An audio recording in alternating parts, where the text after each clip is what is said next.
Mr. President, thank you very much for having this interview. It's a pleasure to be part of this conversation. Thank you. Hi, Pedro, how are you? I'm fine. Tudo bem, senhor Obama? It's so nice to see you, and thank you for having me. President Trump insists that the election was rigged, keeping polarization at extremely high levels, and making it harder for Joe Biden to heal the country as he promised. How damaging do you think this is for American democracy, and how do you think should President-elected Biden approach the 70 million Americans that voted for President Trump? Oh, look, there's no doubt that America is deeply divided right now. I think the results of that election are clear. I think the majority of people obviously embraced Joe Biden.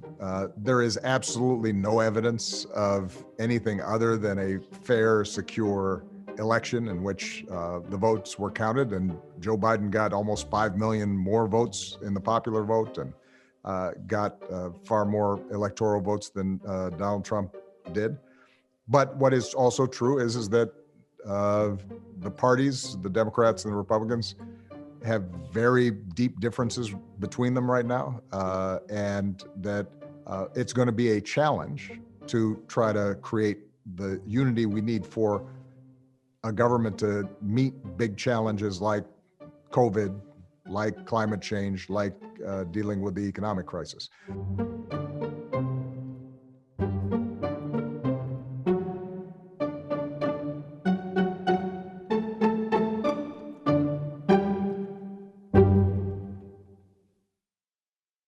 I think Joe's taken the right steps so far, which is to say that he's going to be the president of all people and not just the people who supported him.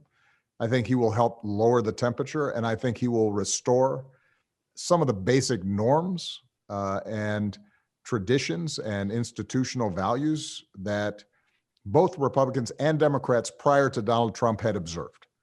I'm not surprised that Donald Trump is now violating the custom of a peaceful transition to power, because he violated all kinds of norms before that one. The good news is that ultimately it's not going to make any difference. On January 20th, we will have a new president. In your book, you mentioned that Republicans engaged in racial politics to make opposition to your administration. Nevertheless, you never took race to the center stage of your presidency. Were you surprised that racism could resonate that way in sectors of American society, and would you react to it today differently? I wasn't surprised. I mean, I was never of the belief that because I got elected, we were in a post-racial America. Look, you think about Brazil's racial history, and America similarly cannot undo hundreds of years of history just in one election. I think we have made progress. I think we have gotten better, but those old tribal instincts are still there. The legacy of slavery, the legacy of separation exerts a shadow over today. You see it in the economy. You see it in corporate boardrooms. You see it in our politics. So none of that surprised me. The one thing that generally voters don't want to hear is your complaints, right? Because whatever it is that you're going through is not as tough as what many of them are going through. They may be losing their job or losing their house or trying to figure out how to provide care for their sick child. And they don't want to hear somebody who's flying in Air Force One and living in the White House saying, oh, why are people being mean to me? Michelle and I often have this debate. She tends to be, she looks at a glass, she says it's half empty, and I tend to be the glass half full guy.